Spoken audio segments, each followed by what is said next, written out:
नाजरीन आदाब, मैं हूं अफशर जबीन। आप देख रहे हैं महाराष्ट्र न्यूज। सबसे पहले नजर डालते हैं सुर्खियों पर।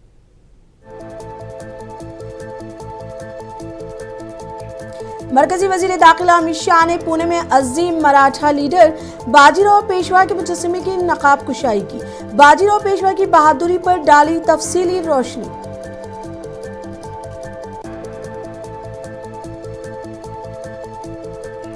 आदित्य ठाकरे ने महायुति हुकूमत पर साधा निशाना, कहा जिस थाली में खाते हैं इसी में करते हैं छेद।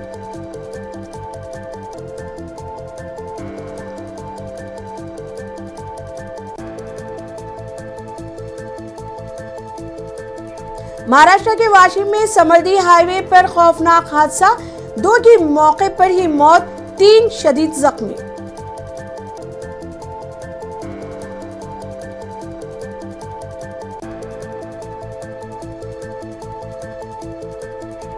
मुंबई के मीरा रोड में सैकड़ों दुकानदार और ताजिरों ने एमएनएस के खिलाफ किया एहतजाज, किया इंसाफ का मुतालबा। एमएनएस कारकुनों ने मराठी ना बोल पाने पर स्वीट मार्ट के मालिक को मारा था तमाचा। पुणे में डिलीवरी बॉय के जरिए खातून की असमत रेजी के वाक़े के बाद ख्वातीन में खौफ व हरास। मुंसिफ टीवी से ख्वातीन की खास बातचीत।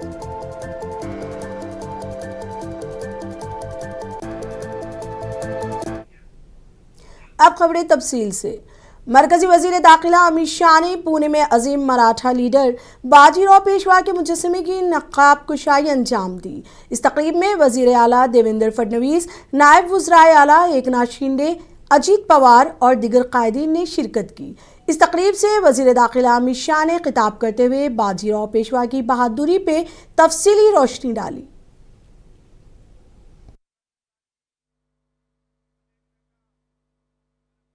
और जब उन्होंने श्रीमंत बाजीराव को पेशवा बनाने का निर्णय किया, उसके बाद 20 साल में 41 युद्ध लड़े और एक भी नहीं हारा।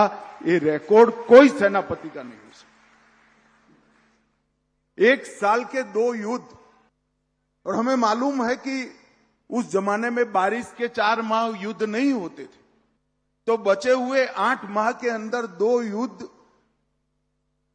करना और हर बार विजयी होना, मृत्यु पर्यंत पराजय को जिसने अपने नजीक भटकने नहीं दिया, ऐसा वीर सेनानी, उसका मूर्ति लगाने का सबसे उचित स्थान हमारी एनडीए की ये एकेडमी है। शिवाजी महाराज ने जब स्वराज की कल्पना की होगी, उस वक्त के भारत की भूगोल और भारत के उस वक्त के साम्राज्यों का इतिहास जो देखता होगा, वो समझ पाता होगा कि एक 12 साल के बच्चे ने कैसे स्वराज शब्द सोचा भी होगा। आदिल शाही, कुतुब शाही, बरीद शाही, निजाम शाही और इमाद शाही, पूरा दक्षिण भारत इनकी नागचूड़ से पीड़ित था और उत्तर पूरा मुगलों के अधीन था।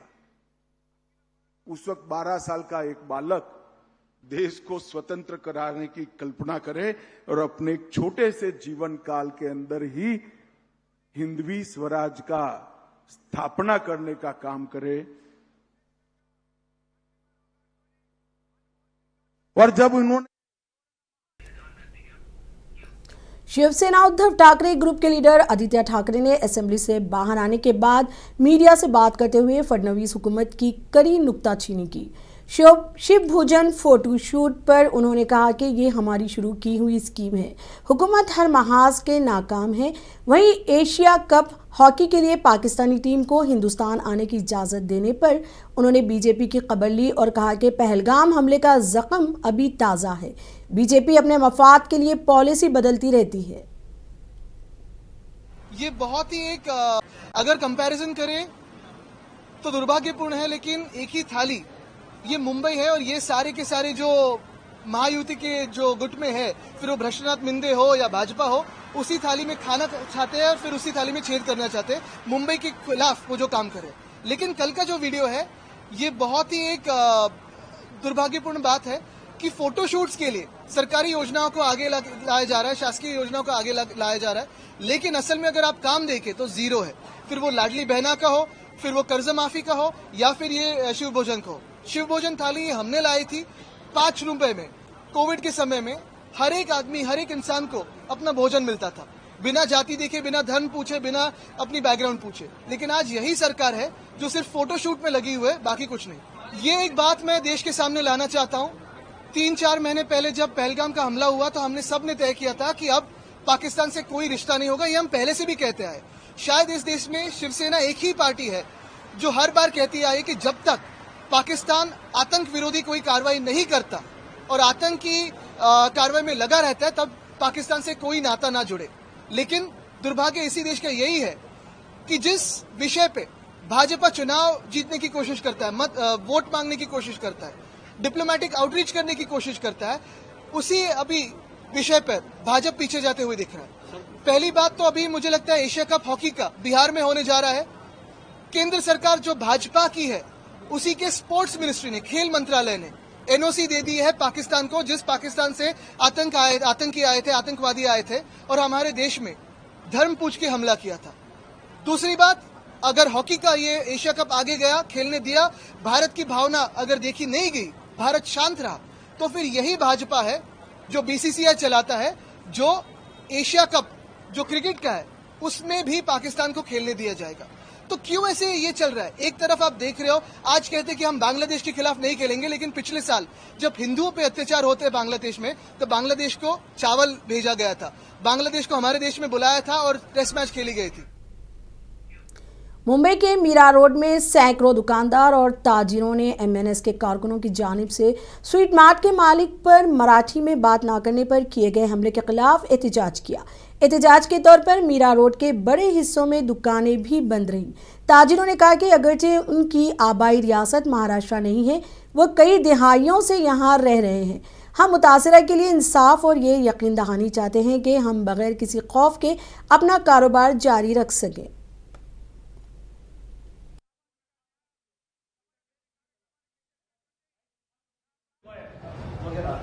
બીજી ચીજ એમાંથી મોટી વાત જો આ है बड़े जिन्हें अपन को नारा देना है तो आप बोलो है बात आपल्याला हेंगा मेसेज पोहोचला हेंगा आपण समाज मध्ये नी बात आप इन्फॉर्मेशन को ले जो बड़ा करू बेस अपन है बड़े टारगेट करना है जो कोई गलत नारा कोई भी चीज अनशन जो विवादित है तो अपन नहीं बोलनी, बिल्कुल नहीं बोलनी। और फिर व्यापारी हो, मेन व्यापारी सब कुछ जोड़ लिया, बाकी अपन कोई चीज नहीं करनी है।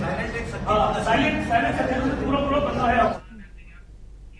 पुणे रेप केस मामले पर शिवसेना की एमएलसी डॉक्टर नीलम गौड़े ने कहा, ये एक घिनौना फेल है, इस मामले में कार्रवाई की जानी चाहिए। उन्होंने कहा कि जहां तक सिक्योरिटी का ताल्लुक है, रिहायशी सोसाइटियों में सिक्योरिटी गार्ड्स का होना ज़रूरी है, ताकि जो लोग डिलीवरी के लिए आते हैं वो ये देख सके कि वो कहाँ जा रहे हैं।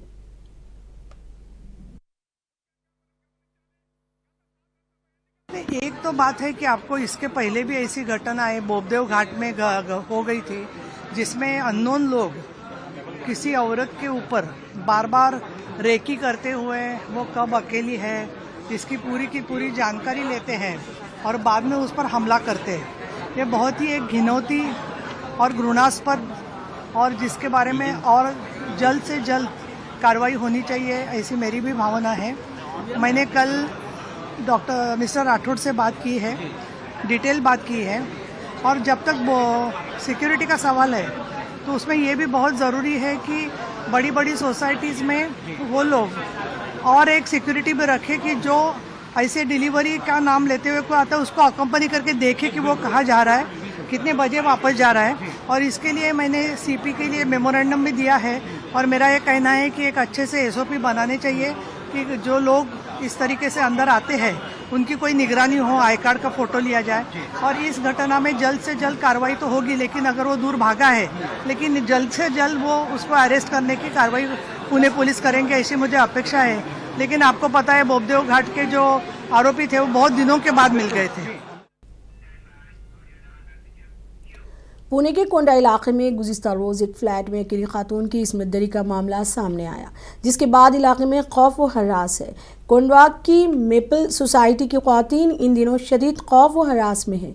इसकी वजह यह है कि इनकी सोसाइटी के साथ ही पुणे म्यूनसिपल कॉरपोरेशन की ज़ेर तामीर इमारत है, जो गुज़िश्ता 10 साल से खंडर की तरह मौजूद है और इन दिनों गुंडों की आमजगाह बनी हुई है। हमारे नुमाइंदे साजिद खान ने कुछ ख़वातीन से बातचीत की। देखिए, पूरे देश में महिला सुरक्षा लेके बहुत बड़े मुहिम चलाई जा रही है। सरकार दावा कर रही है कि वो पूरी तरह से प्रोटेक्शन दे रही है महिलाओं को, लेकिन यहाँ की महिलाएं उससे खुश नहीं है और उनको लग रहा है कि पुलिस जो है वो उनका साथ देने में पूरी तरह से नाकाम है। तो और कोई जब पुलिस के पास आप लोग जाते हैं तो किस तरह का रिस्पॉन्स मिल रहा है उनसे? बहुत लेट से आते हैं ना, कॉल किया इमीडिएट उनको आना चाहिए ना, मेन टाइम पे आते नहीं और हर वक्त पर्दे लगा के बैठना पड़ता है हमको। पर्दे लगाना पड़ता है क्योंकि वो लड़के रहते हैं, देखते हैं, पूरा कमेंट करते हैं, पूरा देखते, पूरा वो करते। ये जो रास्ता है आपके घर से निकलने का सोसाइटी से, ये कितना सेफ है? आप लोग पूरी तरह से लगता है आप लोगों को कि प्रोटेक्शन मिल रहा है आपको सरकार की तरफ से? नहीं मिल रहा है, बिल्कुल नहीं मिल रहा है। आते वक्त गाड़ियां बीच में कर देते हैं, गंदी गंदी गालियां देते हैं और ये ऐसा बोलते हैं कि मुंह से नहीं निकल रहा है, इतनी गंदी गालियां देते हैं। नहीं सेफ है, कोई भी नहीं सेफ है। रात में तो डर लगता है इधर आने को। मतलब इवनिंग में 7 o'clock के बाद में भी हम अकेले, अगर हमारे बच्चे ट्यूशन जाते हैं तो हमें मतलब हम चाहते हैं कि हम उन्हें लेने जाए, पर हमें ऑटोज लगवाना पड़ रहा है उनके, क्योंकि हम लोग अकेले यहाँ से ट्रेवल ही नहीं कर पा रहे। आधी आधी रात को बर्थडे सेलिब्रेशन चलता है उनका। उसके बाद में यहाँ पे रोड पे आप देखेंगे तो मतलब पूरे टाइम वो ऑन रोड यहाँ पे ट्रक्स खड़े रहते हैं, जबकि वो भी इलीगली तरीके से खड़े रहते हैं। ट्रक्स के पीछे उल्टी सीधी हरकतें होती है। अभी जो गृह मंत्री देवेंद्र फडणवीस, तो क्या वो आप लोगों को प्रोटेक्शन दे पाने में नाकाम? नहीं, मुझे नहीं लग रहा है कि प्रोटेक्शन मिल रहा है। अच्छा, हम लोग जाते हैं स्टेशन, हमारी बात सुनी जाती है, ऐसा नहीं है कि वो हमें टोटली इग्नोर कर रहे हैं।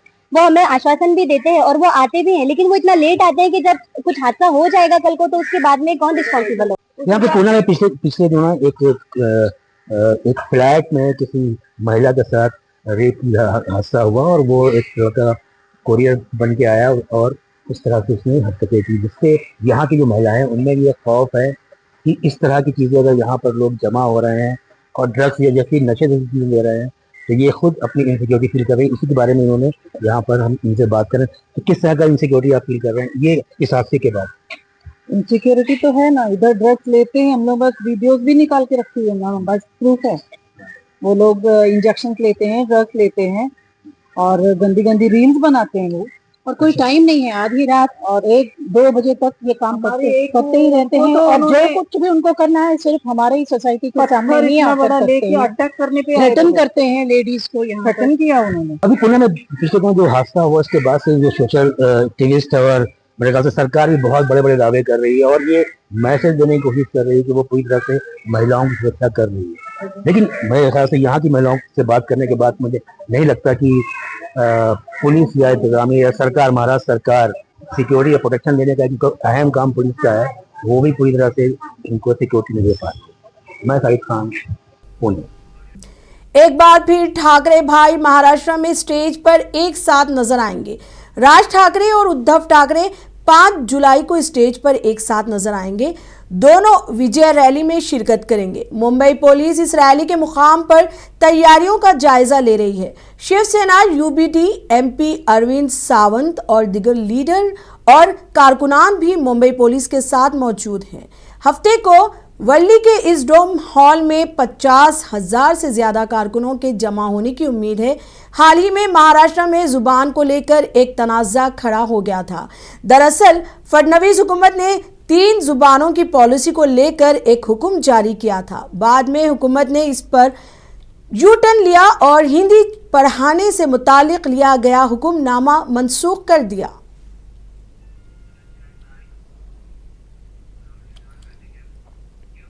हिंदी जुबान को लेकर महाराष्ट्र में जारी तनाज़े ने अब नया मोड़ ले लिया है। बीजेपी एमएलए नीतीश राव ने इस मामले में हिंदू मुस्लिम जवाया शामिल कर दिया है। एक बयान में उन्होंने कहा कि क्या गोल टोपियों वाले ये दाढ़ी वाले मराठी बोलते हैं? क्या जावेद अख्तर और आमिर खान मराठी बोलते हैं? इस बयान में फिल्म इंडस्ट्री से ताल्लुक रखने वाली मुस्लिम शख्सियात जैसे जावेद अख्तर और आमिर खान के नाम लिए गए हैं। बयान में ये भी कहा गया है कि अगर किसी ने हिंदुओं पर हाथ उठाया तो कार्रवाई की जाएगी। इसके अलावा ये भी कहा गया कि आप गरीब हिंदुओं को मारने की हिम्मत क्यों कर रहे हैं? ये हुकूमत हिंदुओं ने बनाई है, ये हिंदुत्व के नज़रिए की हुकूमत है। इसलिए अगर कोई ऐसी हरकत करने की जुर्रत करे तो हमारी हुकूमत भी अपनी तीसरी आंख खोलेगी।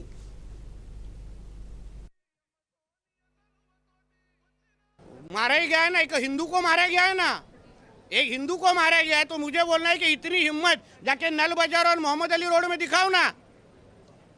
वो जो दाढ़ी वाले और गोल टोपी वाले क्या मराठी में बात करते क्या? शुद्ध मराठी में बात करते क्या? उधर जाने की, उनको कान के नीचे बजाने की हिम्मत नहीं है। जावेद अख्तर क्या मराठी में बात करता है क्या? आमिर खान क्या मराठी में गाता है क्या? उधर उसके मुंह से मराठी निकालने की हिम्मत नहीं है। ये गरीब हिंदू को क्यों मारने की हिम्मत कर रहे हो? ये सरकार हिंदू ने बिठाई है, हिंदुत्व विचार की सरकार है, इसलिए इस तरह की कोई भी अगर कोई हिम्मत करेगा तो हमारी सरकार भी तीसरी आंख खोलेगी। इतना मैं कहना चाहता हूँ। एनसीपी शरद पवार के लीडर और रुकने पार्लियामेंट सुप्रिया सोले ने पंपड़ी चिंचवाड़ में राजीव गांधी इन्फोटेक पार्क का दौरा किया। वाज़ेह है कि इन्फोटेक पार्क एक बड़ा आईटी और कारोबारी मरकज है। ये महाराष्ट्र इंडस्ट्रियल डेवलपमेंट कॉरपोरेशन के ज़ेर एहतमाम बनाया गया है और 2800 एकड़ से ज्यादा रकबे पर फैला हुआ है। सुप्रिया सोले का इल्जाम है कि इन्फोटेक पार्क का मैनेजमेंट सही नहीं है। वजीर आला को इसमें मदाखलत करके मैनेजमेंट को तब्दील करना चाहिए।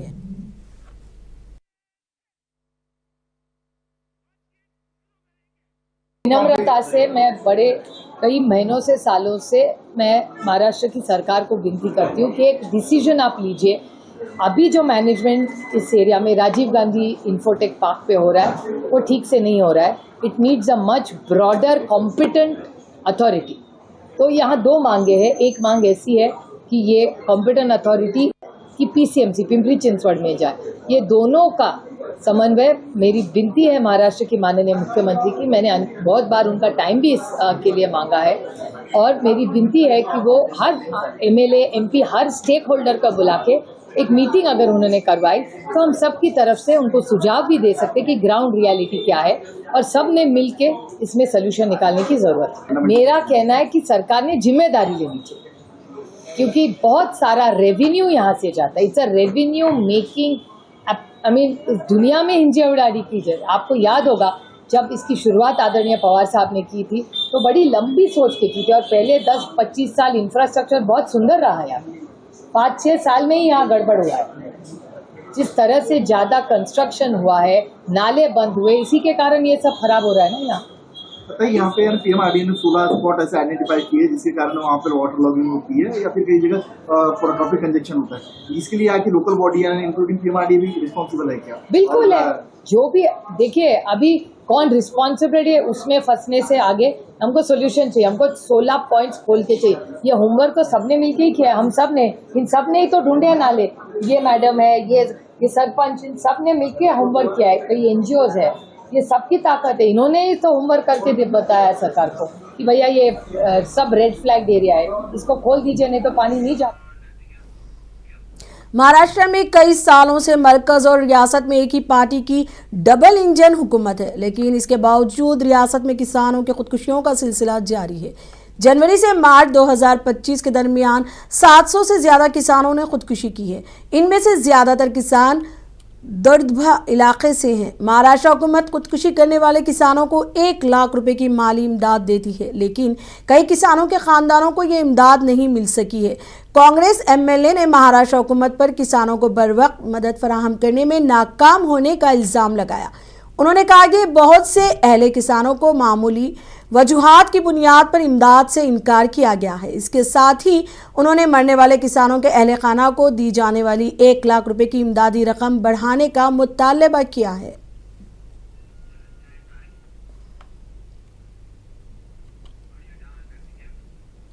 महाराष्ट्र में किसानों के मसले पर हुकूमत और अपोजिशन दोनों की तशवीश पर सवाल उठ रहे हैं। शुमार के मुताबिक महाराष्ट्र में रोजाना 8 किसान खुदकुशी कर रहे हैं। हाल ही में महाराष्ट्र के लातूर का एक वीडियो सामने आया है, जिसे देखने के बाद आप समझ जाएंगे कि किसान खुदकुशी पर क्यों मजबूर हैं। लातूर जिले के 76 साल किसान अंबादास पवार अपने कंधों पर बैल खींचने पर मजबूर है। अंबादास के पास 4.5 एकड़ जमीन है और उसने 10 साल कबल अपने बैल बेच दिए थे, क्योंकि वो उन्हें चारा नहीं दे पा रहे थे। अंबादास ने अपनी हालत का जिम्मेदार किसको ठहराया है, आपको सुनवाते हैं।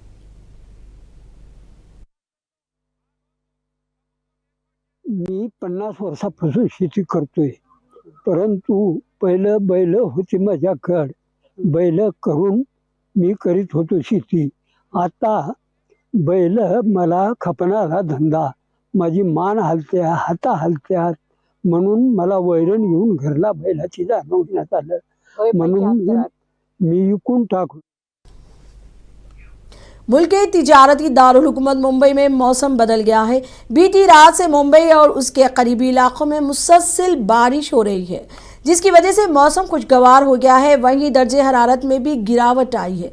मुसलसल बारिश की वजह से आम जिंदगी पूरी तरह से मुतासिर रही। सुबह दफ्तर और स्कूल कॉलेज जाने वाले बच्चों को मुश्किलात पेश आई। वहीं सड़कों पर पानी जमा होने से राहगीरों को भी परेशानी का सामना करना पड़ रहा है।